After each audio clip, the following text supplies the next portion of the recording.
we make it, we go on to Super Bowl 25. If we miss it, we go back to New Jersey, we go home, our season's over, and we're going to watch the Super Bowl at home on television. There's the snap, there's the kick, and it is good! And the Giants have gone. It was like a rolling ball.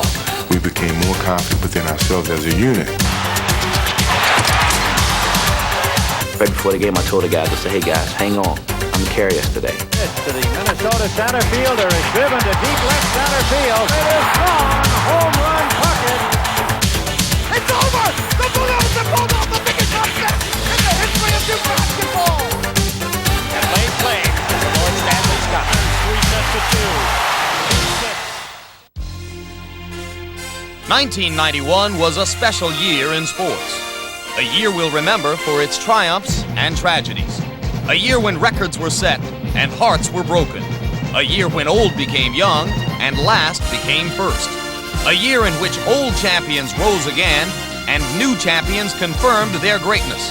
Sports Illustrated presents The Year in Sports, 1991, beginning with the Pro Football Championships in January. It didn't take long for the eager Buffalo Bills to establish their dominance over the Los Angeles Raiders in the AFC Championship game. An NFL playoff record 41 first-half points led to a 51-3 rout, making Buffalo's first trip to the Super Bowl an easy one. Go pack your bag! Go pack your bag! Where we going? To the show. Where we going? To the show. What time? Next week? What time is it? Showtime, baby! Yeah! But the New York Giants' trek to Tampa was a bit more adventurous. Let's set the tempo. Hang on to the ball, no penalty. Let's go get him, guys. In the low-scoring NFC Championship game between the Giants and the San Francisco 49ers, the hits were hard and many. But none affected the game more than the one Leonard Marshall put on Joe Montana in the fourth quarter. With Montana out, the Giants cut San Francisco's lead to a single point. And then after recovering a Roger Craig fumble with just 2.5 minutes to play, New York started a drive that would ultimately put them in position for a possible game-winning field goal.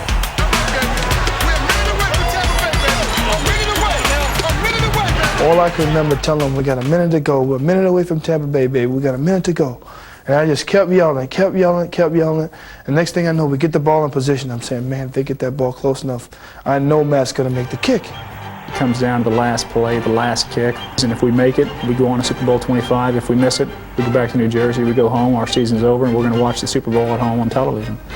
And there's guys holding hands, there's a lot of guys kneeling down, saying a little prayer. On the game's last play, Matt Barr tried to answer all those giant prayers. Giants to the Super Bowl. I think the joy of making a kick is nowhere near the anguish of missing a kick.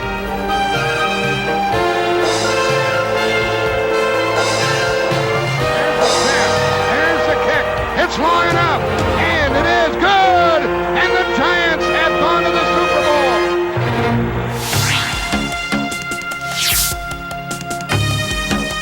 With the specter of the Persian Gulf conflict hanging heavy in the Tampa Bay air, the New York Giants and Buffalo Bills prepared for the NFL's ultimate battle. Early on, the Bills threatened to turn the game into another super rout, racing out to a 12-3 lead, while nearly putting Giants quarterback Jeff Hostetler out of the game.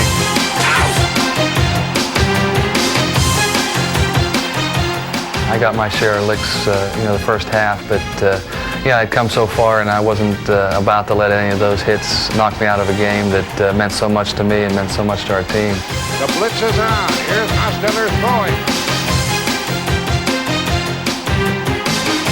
End zone. Touchdown! Touchdown! I beat the blitz and scored the TD.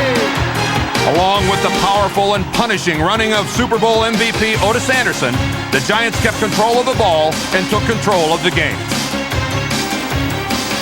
If the team that I was playing with was there and I was the featured running back, I'll win MVP. That's something that I said in 1979. So now we're in Tampa, my last chance to fulfill my dream. And I just knew within my heart that the good Lord up above was going to finally give me my wish and my desire. But in a game of this magnitude, desire plays both sides. Behind Jim Kelly, the Bills rallied once to take the lead, then fell behind, and ultimately mounted one last drive to give Scott Norwood a chance to win the game with a 47-yard field goal as time wound down.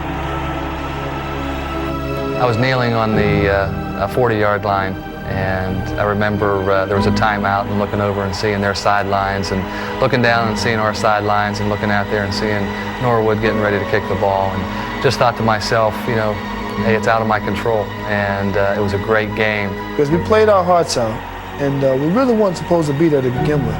But yet, we knew that going to the Super Bowl was one thing, but winning it is another, because we had been there before. It is a 47-yard try by Scott Norwood to try to win the game for Buffalo. I can remember hearing the thud of the football when he hit it.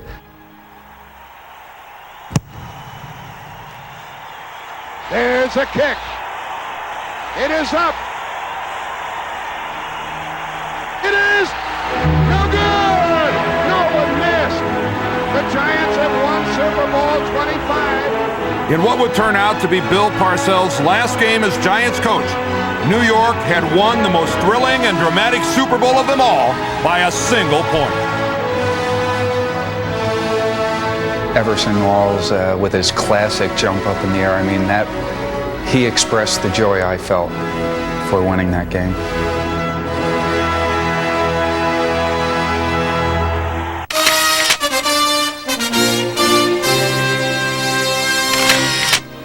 The 1991 NCAA basketball tournament was once again a mix of sweat and toil, of intensity and resolve. But even before the tournament began, through a regular season filled with months of disappointment and elation, we learned that the makings of a champion can be found in any number of teams, and that every year has its share of memorable and exciting moments.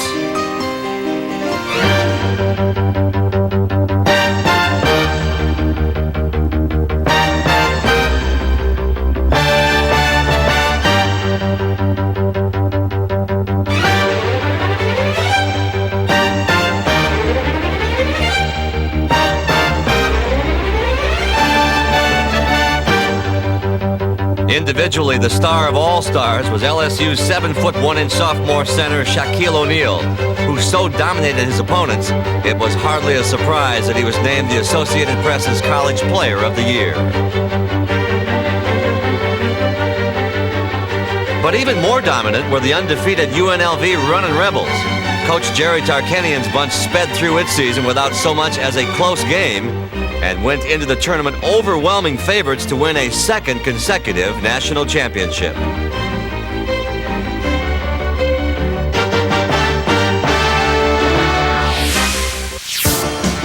By Final Four time in Indianapolis, the question wasn't whether the Rebels would win, but by how much. It was UNLV against the other three, two of which would meet in a semi-final round game that featured North Carolina's Dean Smith facing his former assistant, Kansas coach Roy Williams.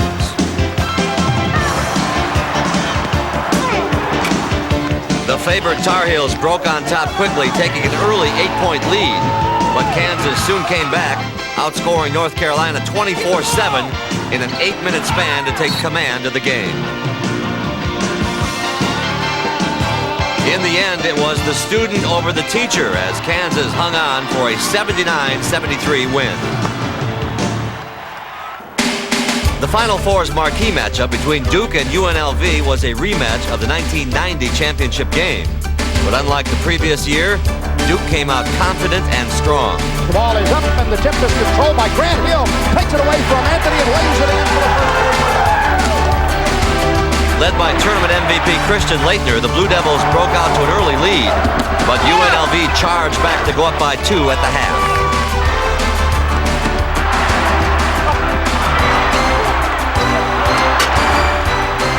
Duke, however, never let the Rebels run away, and with a little more than 2 minutes left and UNLV up by 5, Bobby Hurley hit his third three-pointer of the game. A minute later, the Blue Devils tied the game, and then with time running down, Duke got the ball back again. 18 seconds left. Thomas Hill going to the hole. Pull-up jumper's up. It rolls off. Tip. Laettner has a loose ball, and he's fouled in the play. No shot. No shot. That means it's 2 free throws for Laettner with 12 seconds left. When they called a timeout, we went to the bench. I just looked at Christian and said, "Late, you have it." You know, he says, Coach, I got it. I got him. It was a case where I'd been shooting 80% all year, and especially well in the NCAA tournament from the free throw line. So the only thing that went through my mind the whole time was, if I make these, wow, we're going to beat UNLV. We're going to beat UNLV. Maybe the two most important free throws of his career. First one's good. I knew he would hit him. I mean, I just knew that he would hit him. I don't know if I would hit him in that situation, but I knew Christian Laettner was going to do it. Shots up, shots in, Duke by 2, 79-77. Now to Johnson, make him bring it up with 9 seconds left. Johnson to the right side, Johnson fakes, looking, 5 seconds to Hunt. Anderson Hunt stops, fires a 3. No, it's off the mark, it's over! The Blue Devils have pulled off the biggest upset in the history of Duke basketball! The biggest upset in the history of Duke basketball! They have beaten the number 1 UNLV Runnin Rebels. It's 79-77. Let's pass out the Shark Beat in Durham. Holy cow, what a finish! Christian Laettner, 2 free throws with 12 seconds left.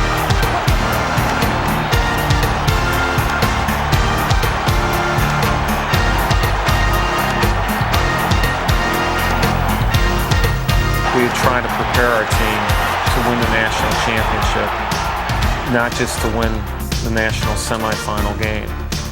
And we knew going in that the biggest challenge of that weekend would not be the Vegas game, would be after, if we beat Vegas, what would happen. That would be the biggest challenge, and that would be the thing that no one would really focus on except us. Hey, you can't pace yourself because there's no tomorrow. Let's go. 1, 2, 3, win! Let's go. Far fast. After Duke's monumental upset, the championship game turned out to be predictably anticlimactic. Kansas never wavered, but with the title in sight, Duke made certain its game remained on a level above the rest.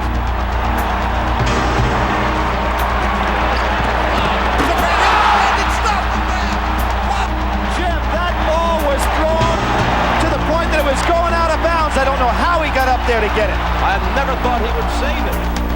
When it left my hands, I thought it was going to be a decent pass, but that thing just kept sailing up and up and up, and he just jumped, and he was kind of off balance, and he just stretched his arm as far as he could back, and he just took it and thrusted it in the basket. I don't know how he did it. There wasn't much to question about Bobby Hurley. The Duke guard played every minute of both Final Four games, controlling the tempo and taking the Blue Devils to the top of college basketball. 2, Jordan, let's fly. It is over. The Destiny Darlings have done it. The Duke Blue Devils have won their first ever national basketball championship. 72-65 over the Kansas Jayhawks. There is pandemonium here among the Duke faithful. There is pandemonium, I'm sure, in the heart of the Duke faithful. Players that I love and the people I really love were right there, and they were all together. And it was kind of a Duke celebration, not just for the '91 team, but for all the teams that had been to the Final Four.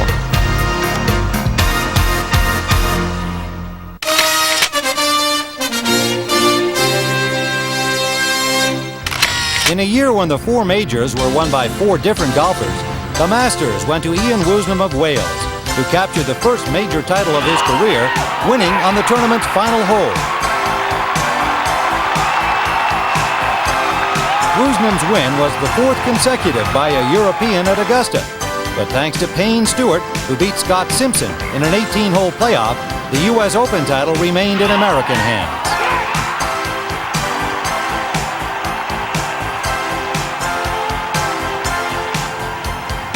A playoff decided the U.S. Senior Open as well, with Jack Nicklaus shooting a course record-tying 65 and beating Chichi Rodriguez.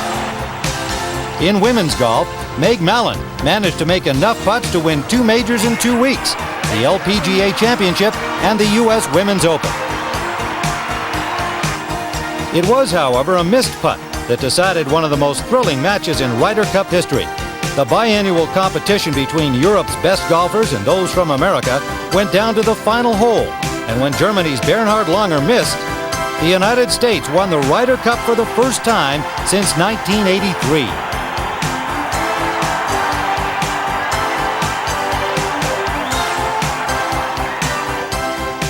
But without a doubt, the biggest story of the golf season was the legend of John Daly. Entering the PGA Championship as the last alternate, Daly continually unloaded from the tee, stunning his fellow golfers and winning over disbelieving fans on his way towards becoming the first rookie to win a major title since 1976.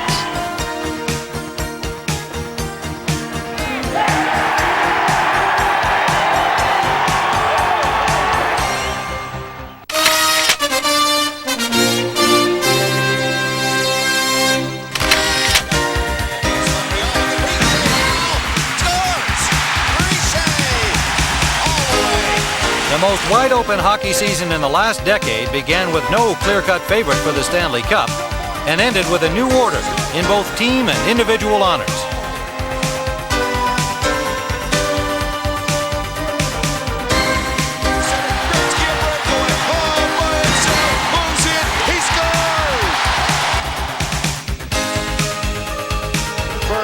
Better off holds it. Still got it. It up. Lead for Padre. He's in alone. Scores! Break for Lemieux. Coming in on Hayward. Oh! They score!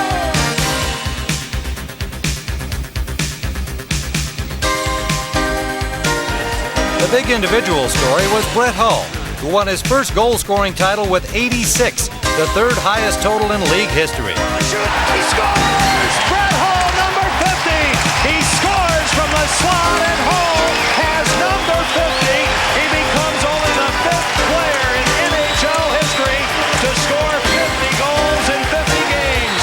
Number 16, Brett Hull scores number 50 here in the third. Hull's St. Louis Blues made a quick playoff exit courtesy of the surprising Minnesota North Stars, who along with the Pittsburgh Penguins were the dominant teams of the Stanley Cup playoffs. After finishing a distant fourth in their division during the regular season, the North Stars knocked off both the Chicago Blackhawks and the Blues, and then the defending Cup champion Edmonton Oilers to reach the Stanley Cup Finals.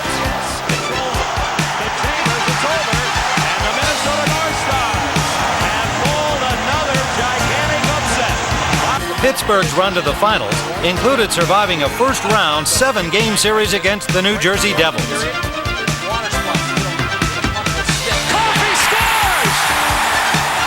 They followed that with a couple of easier wins over Washington and Boston, as the rest of the Penguins followed the lead of their star Mario Lemieux to their first final round appearance in team history. Both can't get it.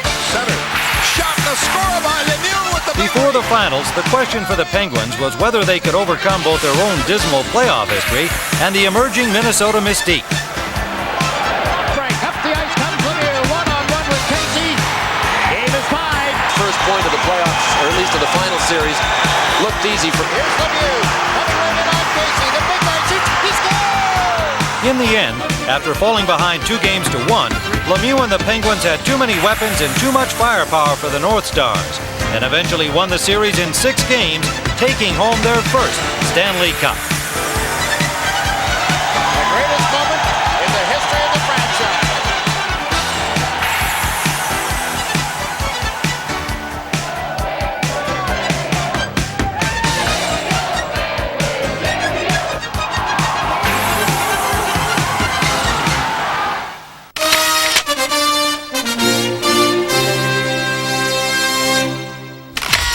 League of Stars, the star of stars soared above the rest. But the NBA season was once again filled with all kinds of spectacular performances.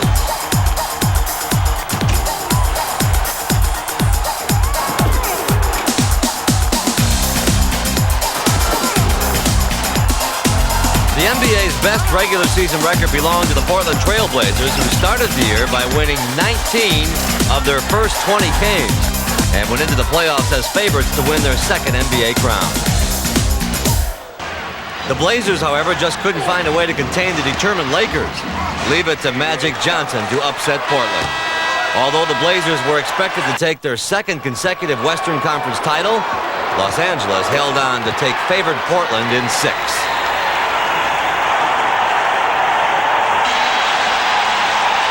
Going into the Eastern Conference Finals, the smugly confident Detroit Pistons fully expected to continue their quest for a third straight NBA crown. But the Chicago Bulls and Michael Jordan had other plans. We had to get over the intimidation factor. This team has intimidated us for 3 years in a row. This team has always been vocal towards us, trying to take our minds away from the game. I said, let's use some reverse psychology. Let's go and start talking trash to them, and see how they take it. Double team underneath, loving Steve, missed the dunk, but Rollins. Next thing you know, we had them rattled. Sometimes he loses his cool when he gets upset. It was like a rolling ball. We became more confident within ourselves as a unit.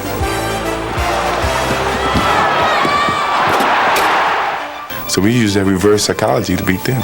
Beat them they did in 4 straight, humiliating the ex-champions along the way. If Michael Jordan was to win an NBA championship, his Bulls would have to overcome Magic Johnson, the league's consummate winner. Somehow we're going to have to outsmart these guys because they've been there. Magic's been there, 11 times, 12 times?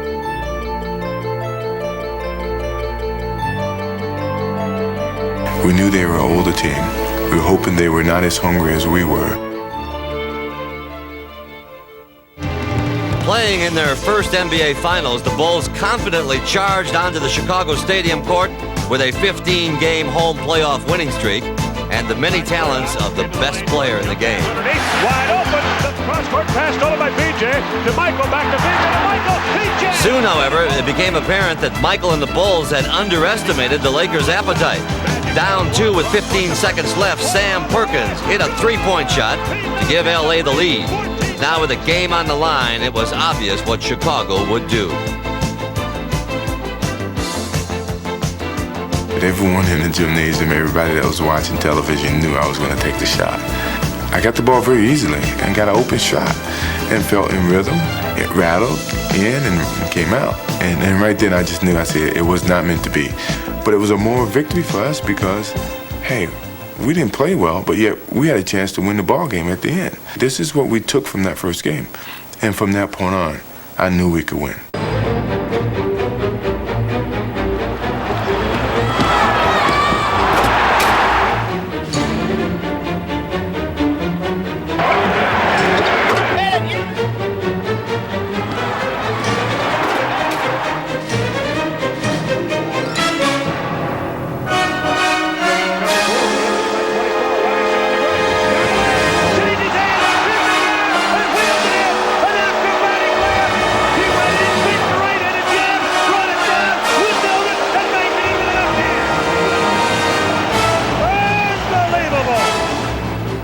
I anticipated Sam Perkins coming up and blocking the shot, and I exposed the ball a lot more than I wanted to, and I had all the intentions of dunking the ball.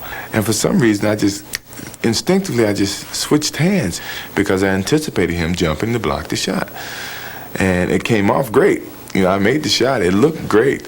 But from everyone's perspective, it was very creative, and it was something that I planned to do when I first took off the ground. But the defense altered that shot, and my instinctive creativity took over in the air. When the series shifted to Los Angeles for the pivotal third game, the Lakers raced out to a 13-point lead midway through the third quarter. But the Bulls came back to tie the game halfway through the fourth. Chicago eventually took a 1-point lead into the game's waning moments before Vlade Divac completed a three-point play to put LA up by a basket.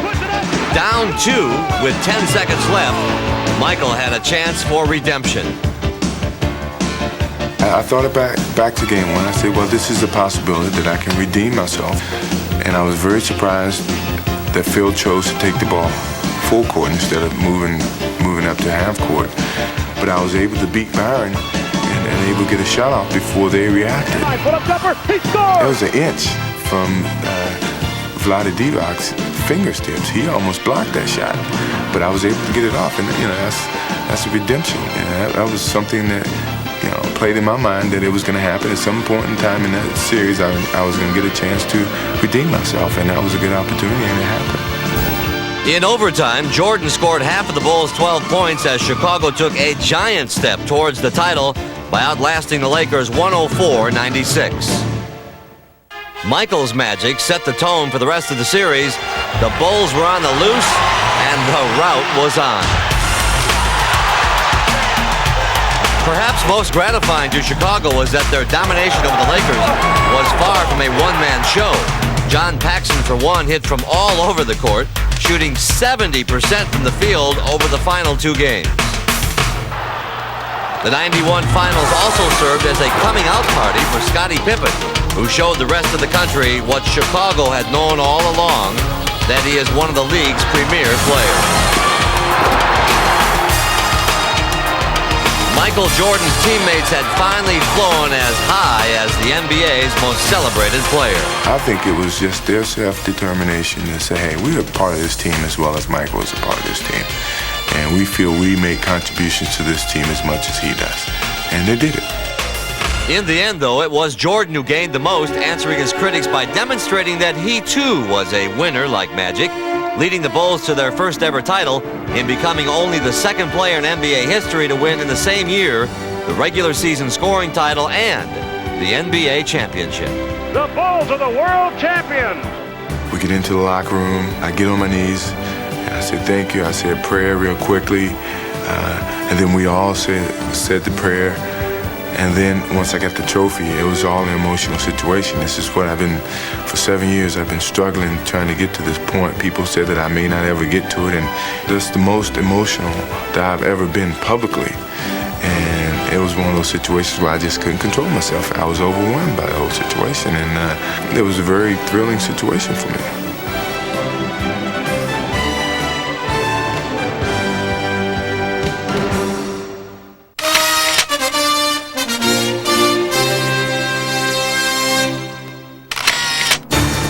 Biggest newsmaker in women's tennis in 1991? Who else but 17-year-old Monica Seles? Not only did she cause an uproar with her mysterious withdrawal at Wimbledon, Seles earned the most money, became the world's #1 ranked player, and won all 3 of the Grand Slam tournaments she entered.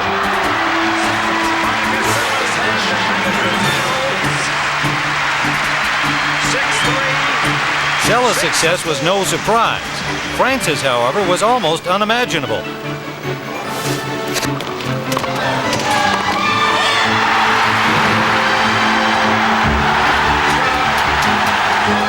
Led by Guy Forget and Henri Lecomte, the French upset a U.S. team which included Andre Agassi and Pete Sampras.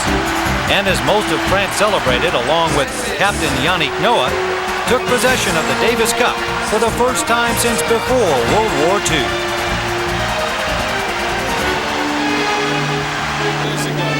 Jimmy Connors didn't win a single tournament in 1991, but the 39-year-old won over fans at the U.S. Open with a study in ability and willpower that left nearly everyone in an emotional frenzy.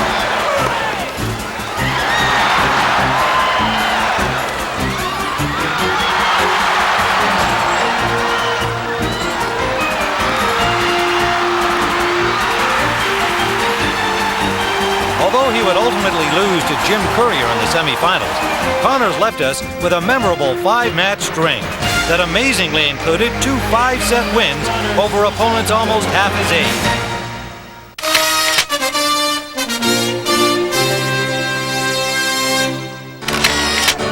Nearly everywhere you looked in 1991, a ghost from our sporting past was attempting to recapture former glory.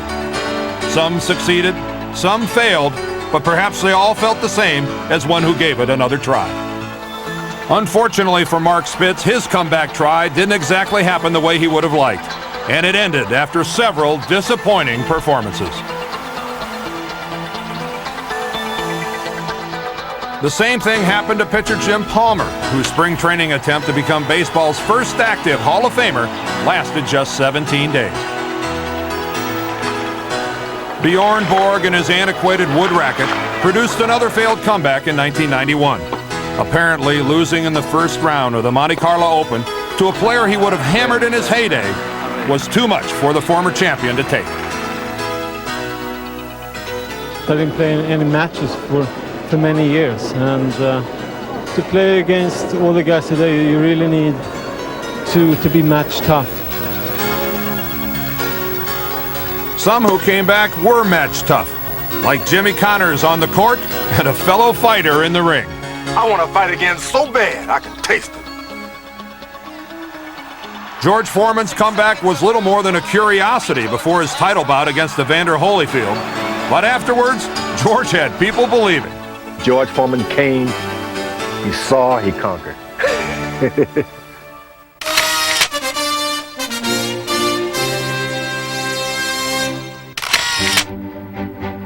It was the biggest bout of 1991. Evander Holyfield, current heavyweight champion of the world, against the 42-year-old former champion George Foreman in what was dubbed the Battle of the Ages. Jim, I see this as a fight between George Foreman's 70s Cadillac and Evander Holyfield's 90s Corvette. If they collide, maybe the Cadillac can smash him up. But if it's a contest of quickness and youth, the Corvette has all the advantage. Early in the fight, Holyfield seized the advantage and didn't let up. The left and the right, and Foreman's in serious trouble. Bell may save him in this round. When it boils down to the 9th, 10th, 11th, 12th round, the rugged man, the outdoorsman, the fellow with the hatchet and the axe in his hand, he's going to be the one. That's what it was all about. Who's the toughest guy in the world? It was in the 7th round that both fighters staked their claims to the title of toughest guy in the world. First it was Foreman, who punished Holyfield with several blows to the head, but Evander stood tall. I said, here's this man thinks he can beat me. Come on, I'll fight him. And fight him he did. Just left to the ribs and a left to the jaw, and turns things around again. Another left hook and the right. Will George go down? At least as far as this fight goes. A solid right hand has stunned George Foreman. He can't be saved by the bell. He can't be saved by the bell, but he isn't going to go down on. Having taken Foreman's best shots and fighting with authority all the way, Evander Holyfield retained his title. But in losing a decision, George Foreman became a folk hero. Great fight, George. Great fight. Great fight. Great opportunity. He won. Absolutely. Great fight, baby. Great fight. While Foreman went back to Texas to ponder his fighting future, all eyes turned to Mike Tyson, who was finally given a contractual chance to fight Holyfield and regain his title. But 3 weeks before the scheduled November bout, Tyson backed out with a rib injury. What remained for Mike was unquestionably the most important fight of his life, defending himself in Indianapolis against rape charges stemming from an incident with a beauty pageant contestant. Without Tyson, Holyfield settled for a hometown fight in Atlanta against Burt Cooper, a little-known fighter who hoped to emulate a better-known movie star. And it's for the championship of the world. Some big shots for you. Fight like a champ. Okay, give me five. Good luck. I'm going to give him Rocky. That's all right, my man. All right, good. Right. Incredibly, Burt Cooper almost did give them Rocky, knocking the champion around the ring in a memorable 3rd round. Holyfield wobbles in the corner. The champion in trouble. Cooper backs away. Holyfield almost goes down. Mills Lane's going to call it a knockdown and give him the count. Evander Holyfield floored in the 3rd round by Burt Cooper. Another right hand lands flush. There's that sneaky right hand, Jim. Holyfield in serious trouble. And he's overworking that right hand. A long way to go. Holyfield almost went down again. Holyfield just... And Cooper may have punched himself out a little bit with that flurry. Oh, what a right hand by Holyfield. And now it's Cooper who is standing stock still. Oh, what a sensational right cross Holyfield landed to start this rally. But Burt Cooper won't go down. Finally, in the 7th round, Holyfield showed the true mark of a champion. This could be it now. Only 15 seconds to go in the round. Not much time for Evander. Cooper staying right there. Target practice, but he's not going to get him. I don't think he's going to get him. Mills Lane has seen enough. Mills Lane stops the fight. Holyfield. In 1991, Evander Holyfield defended his title twice. But with Mike Tyson's future in doubt, at year's end, it was unclear whether the former champion or George Foreman, another former champ, would present the biggest threat to Holyfield's reign in the coming year.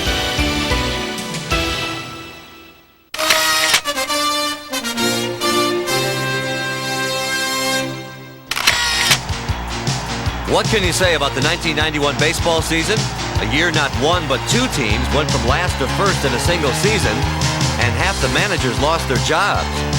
A year when Rickey Henderson became baseball's all-time stolen base leader, the same day Nolan Ryan threw an unprecedented 7th no-hitter. A year that saw the Expos' Dennis Martinez topping even Nolan the day he achieved perfection.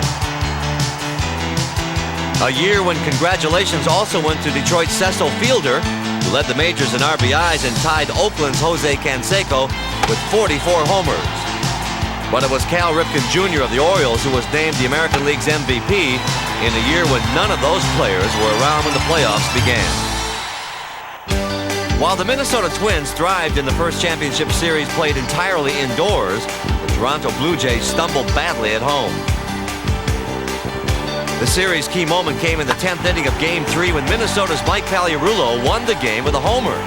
From there, the Twins went on to sweep the Jays in Skydome as Minnesota won in 5. In the National League Championship Series, the Pittsburgh Pirates and Atlanta Braves played a memorable 7 games with momentum swinging back and forth several times. Atlanta went up 2 games to 1, but Pittsburgh was able to take the next 2 in Atlanta and headed home needing just 1 win to wrap up the series. It was a win that never came. On his way towards being named the series MVP, 21-year-old Steve Avery matched his Game 2 performance by shutting out the Pirates for 8 innings of Game 6, enabling Atlanta to come away with a harrowing 1-0 win.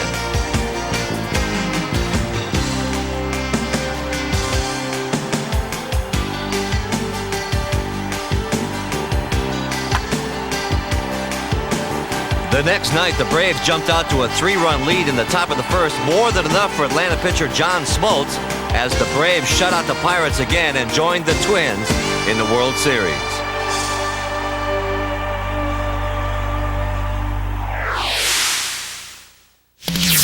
In what turned out to be a gripping week of baseball between two teams that had been less than gripping in the recent past, the worst of first World Series began innocently enough with the Twins winning both games in front of their Homer Hanky waving fans in the Metrodome. Minnesota took the opener 5-2 thanks to a Greg Gagne homer, but it was a defensive play at the plate by one of the Braves that stood head and shoulders above the rest.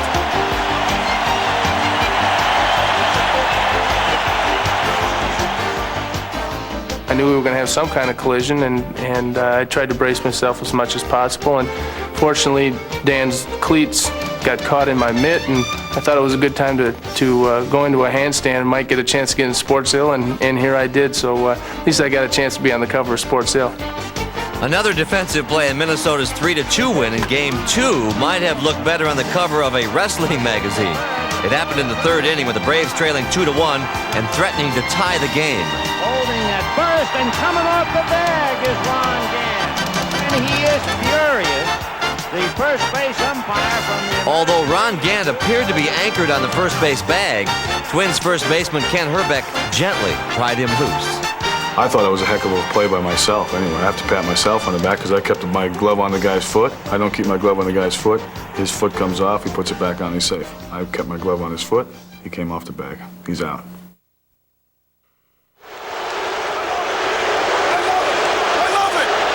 The feeling wasn't mutual, but in front of their tomahawking hometown crowd in Game 3, the Braves came charging back, beginning with a stirring 12-inning marathon that ended with an unlikely hero, second baseman Mark Lemke. Base hit. Here comes Ryder. Here comes Justice. He scores. And the Braves win it. Their first victory of the World Series. The next night, the action around home plate was even more stimulating. Going into the 9th inning of a 2-2 tie, the Braves had Lemke on third with only 1 out. Right field. Here's the catch by Mack. Here's the throw by Mack. Here's Lemke. He is safe. And the Braves have scored to tie it up. 2 games apiece. Game 5 saw the series only romp. The Braves pounded the Twins 14-5, giving Atlanta a 3-2 lead and setting the stage for the first of 2 memorable games at the Metrodome. Right before the game, I told the guys, I said, hey guys, hang on. I'm going to carry us today. I'm going to lead us in Game 6 to make sure we get to Game 7. If somebody's got to step up, I'm going to be the one that steps up today and carries us. On this night at least, Kirby Puckett proved to be a prophet, not only figuring in all 4 of the Twins' runs, but taking some away from the Braves as well. At the wall, leaps in the air and makes the catch. They're trying to double. When he hit it, I knew it wasn't out. I mean, believe me, I've seen a lot of them go out of this ballpark. But I just knew that somehow. I said, that ball's not getting out of here. I said, if it's not getting out of here, I'm going to catch it. Puckett saved his biggest moment for the bottom of the 11th. With the game tied, the Braves sent Charlie Leibrandt to the mound, but Kirby was more than ready for what came his way. He threw a changeup, and it didn't go down in the way. It just stayed high and over the plate, and I hit it. 2-1 pitch. Minnesota center fielder is driven to deep left center field. It is gone. Puckett's homer gave the Twins a 4-3 win, and the next night, their championship hopes were kept alive by Jack Morris, who was intent on playing out a lifelong fantasy. It was a dream. It was something I visualized in my head over and over again. You know, I had wanted this situation to happen. I was looking forward to it, and I was excited about it. It wasn't a nervous situation. It's like, yippee, let's go. And now the fun starts. Fun for Morris meant torture for the Braves, and as the game progressed, it became apparent that the Twins pitcher was determined to make his dream come true. But the Twins couldn't score either, and the game remained scoreless in the top of the 8th. Then with Lonnie Smith on first and no one out, that almost changed. Terry Pendleton doubled to left, but Smith only made it to third. Did he fall for a decoy throw to short by Twins second baseman Chuck Knobloch? Or, as he later claimed, did he just lose track of the ball? Either way, Smith's base running blunder had cost the Braves an easy chance to score. 1 out later, with the bases loaded and Atlanta on the verge of taking the lead, it was hard not to recognize the intensity of the moment. It was nerve-wracking as heck out there. My nerves were shot. I don't know how I made it through that. And I still haven't recovered to this day. I can't even sit down. I'm so nervous because I knew if we could score 1 run, we'd only be 6 outs away from winning the World Series. Sid Bream's double play grounder was just the first in a string of late-inning close calls that would ultimately define the evening. Eventually, the game would wind its way into the 10th, making it the first extra-inning 7th game since 1924. Finally, in the bottom of the 10th, the Twins had an opportunity to break through. Alejandro deals a broken bat fly ball. That's going to be trouble. It lands for a hit. Gets by Hunter. Backed up by Gant. Gladden into second with a double. 1 out later, Dan Gladden would wind up on third, setting the stage for the potential series winner. I knew it was going to be my turn to shine or to be the GOAT. The first pitch was a fastball away, and I just took a good swing and it went over Hunter's head. It was the greatest feeling in the world. And the pitch to Larkin. Swung on a high fly ball into left center. The run will score. The ball will bounce for a single. And the Minnesota Twins are the champions of the world.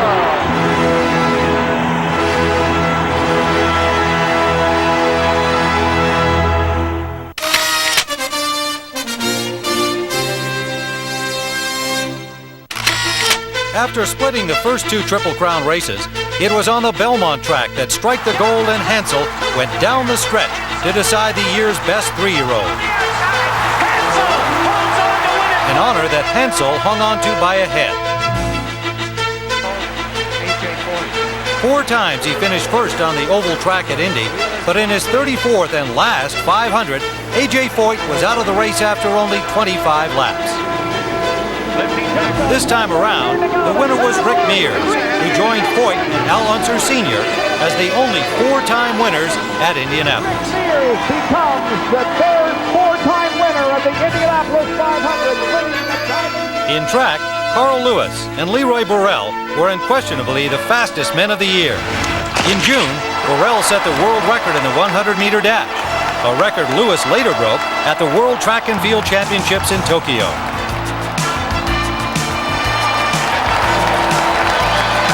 Together, the two were also part of the United States 4x100-meter relay team, which also went to Tokyo and set a world record. For Sergei Bubka, world records were apparently nothing to jump around about. Bubka set and then broke either his own indoor and outdoor pole vault record 8 separate times in 1991, becoming, along the way, the first man to go over 20 feet. Sergei might have jumped the highest, but not the farthest. That feat belonged to Mike Powell. It had been 23 years since Bob Beamon flew more than 29 feet in the long jump, a record that many thought was unbreakable. But at the World Championships, Mike Powell soared. I think it's something long. And it's a world record! It's a new world record! It's not gone to Carl Lewis, it's gone to Mike Powell. A following wind of 0.3 meters per second. It's not gone to Carl Lewis, it's Mike Powell, and that has broken Bob Beamon's world record. But on the evening of August 30th, Powell had jumped 9 inches longer than his previous best, establishing a new world record of 29 feet, 4.5 inches.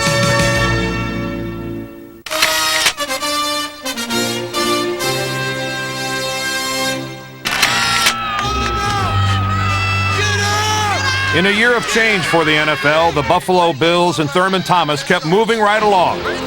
But even the AFC's leading rusher didn't gain enough yards in 1991 to keep Emmitt Smith of the Dallas Cowboys from winning the league's rushing title.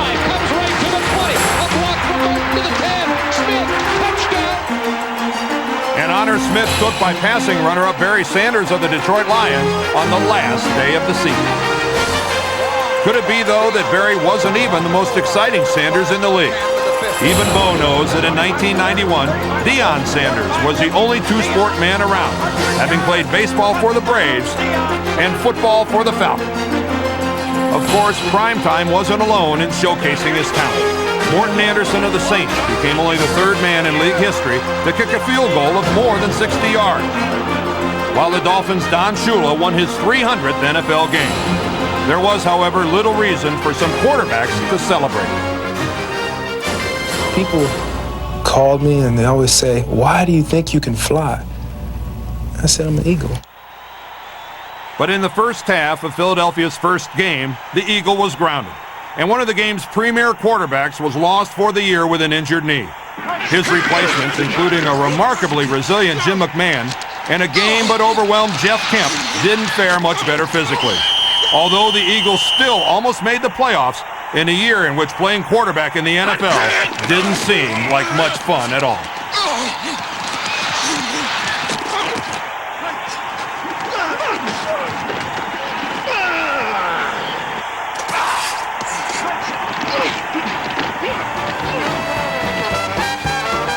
So where could you find fun? Well, one spot was New Orleans, where Saints owner Tom Benson reveled in his team's 8-0 start on the Saints' way towards winning their first ever NFC West title. There was plenty to get excited about in Houston, too. Warren Moon led the Oilers to another AFC Central title, while his old coach was having the time of his life in another city. This is what you wait your entire adult life for, Ryder. Get the feeling running down your arms, into your fingers. This is what life's all about. Jerry Glanville's evangelistic style was intoxicating to the Falcons. Still, with their talent, it was no miracle that Atlanta made the playoffs for the first time since 1982.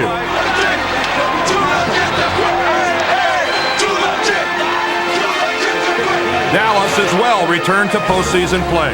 Just 2 seasons after losing 15 games, the Cowboys won 11 to earn their place in the playoffs, along with another turnaround team, the Detroit Lions, who won the NFC Central. The Los Angeles Raiders were one of 3 AFC West teams that made it into the postseason, although both they and the favored Kansas City Chiefs surprisingly finished behind the division's ultimate winner, the resurgent Denver Broncos. But by season's end, all signs pointed to Buffalo's return to the Super Bowl. Led by their quick strike offense, the Bills won the East for the 4th consecutive year and had the best record in the AFC. The best record in football, however, belonged to the Washington Redskins, who won their first 11 games and finished the season at 14-2. Clear-cut favorites for the Super Bowl.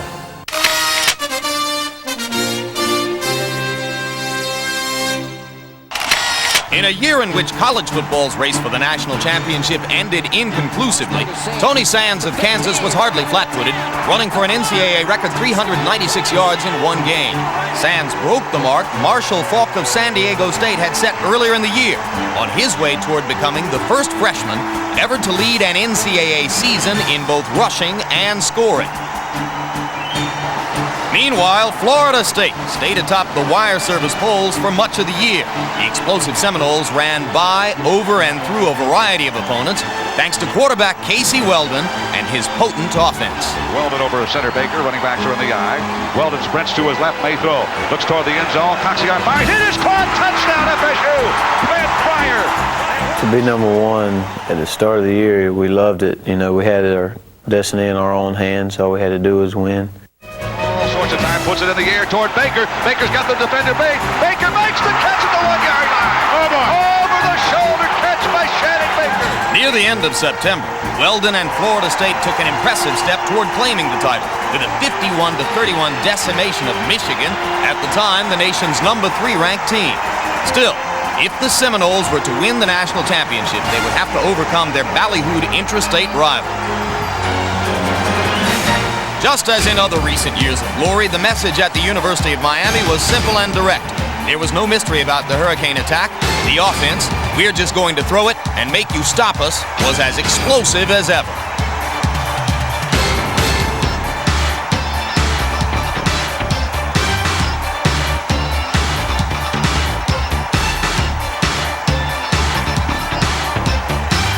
Even when the Hurricanes didn't have the football, they still showed electric scoring potential. Fleet Kevin Williams was a lethal kick return.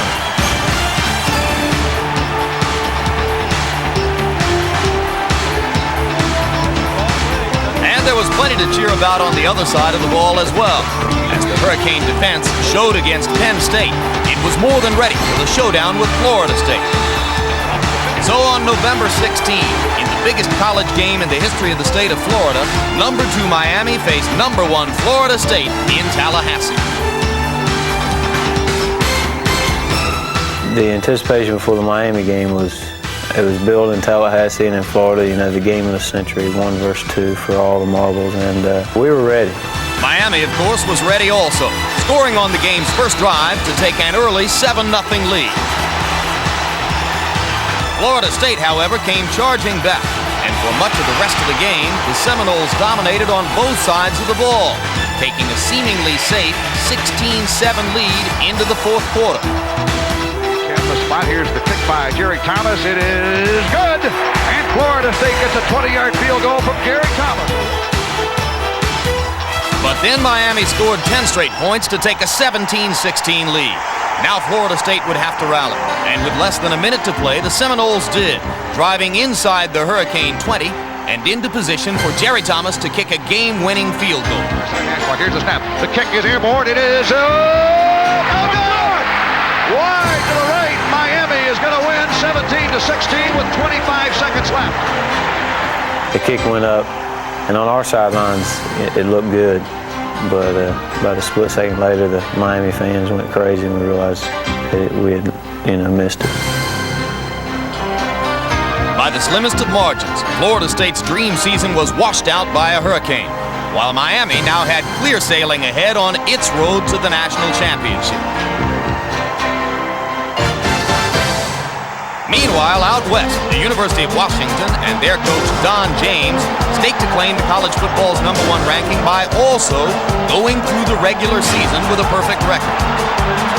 Led by running back Bean O'Brien, who averaged 6 yards per carry and gaining nearly 1,000 yards, Washington's offense was nearly unstoppable, especially wide receiver Mario Bailey, who set a Pac-10 record with 17 touchdown catches.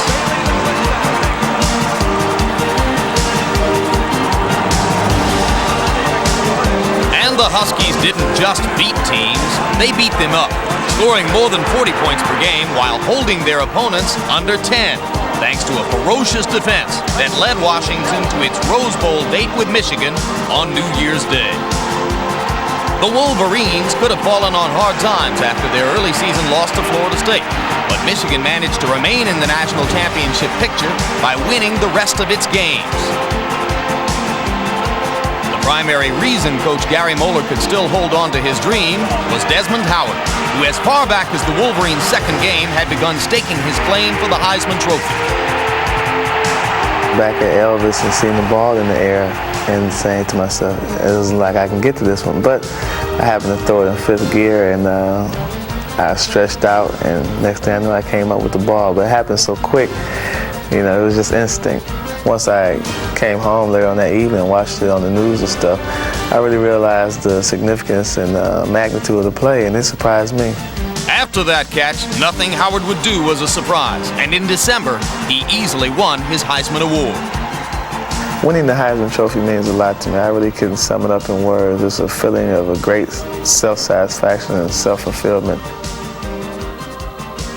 But when I get home, I'm going to have to buy a new trophy mantle because this thing is too big and too heavy for the one I already have. And plus it's special. It needs somewhere where it can sit on top.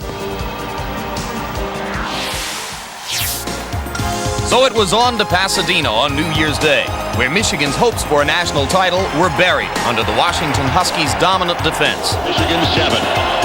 Gerbach to Powers. He's belted in the backfield, doesn't make it back to the line. None of the Wolverines could escape Washington's wrath, most especially Desmond Howard, who managed only to catch a single pass all day long.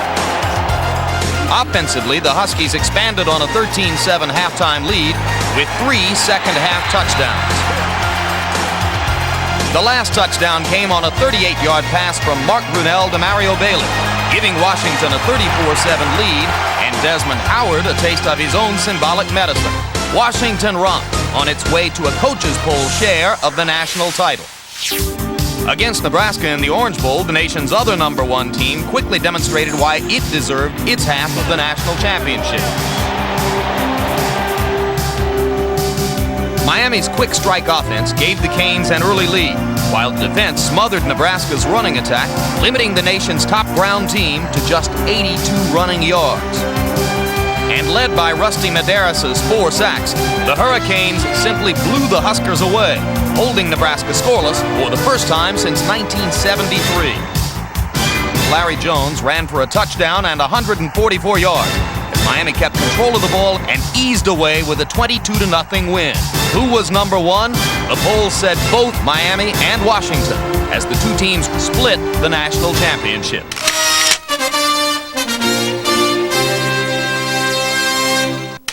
Because of the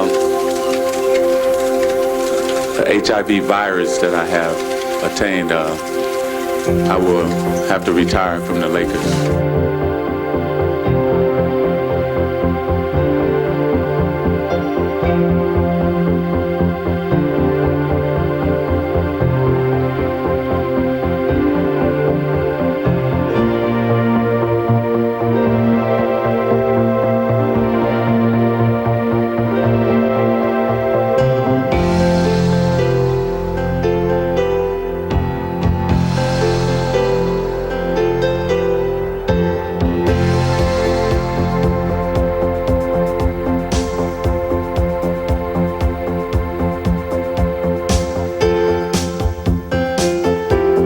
Life is gonna go on for me, and I'm gonna be a happy man.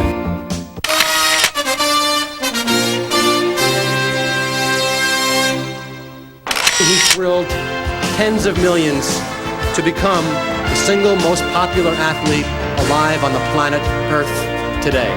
For those accomplishments, and for a humility and a quality of character demonstrated by countless gestures of kindness and charity, and for a quality of leadership so especially important in these times, Sports Illustrated is very proud to recognize Michael Jordan as its 1991 Sportsman of the Year. Everything's been going great for me this year, and this is like another piece of this puzzle. I think it's going to stand a lot higher than any other athletic award that I've taken or won, because when you get that type of acknowledgement and accomplishment from your fans and from the public, it goes a lot deeper than just an award for your athletic ability. It goes for your personality and your whole well-being as a person. And I think this is going to be something that I cherish for a long time.